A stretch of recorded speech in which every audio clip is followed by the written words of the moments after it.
السلام علیکم ناظرین و کرام، امید ہے تمام لوگ خیریت سے ہوں گے۔ تو آغاز کرتے ہیں ایک نئی ویڈیو کے ساتھ حضرت سلیمان علیہ السلام کا واقعہ۔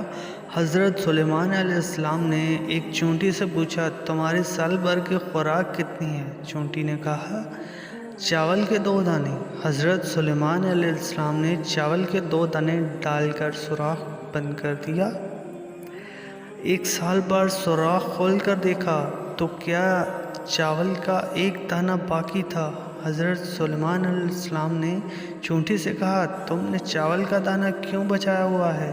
تو چونٹی نے کہا، پہلے بات خدا کی تھی، میں 2 دانے کھا بھی لوں گی تو وہ اور دے گا، لیکن اس بار میرا رزق انسان کے ہاتھ میں تھا، اس لیے چاول کا دانہ بچا کر رکھا کہ پھر ملے یا نہ ملے۔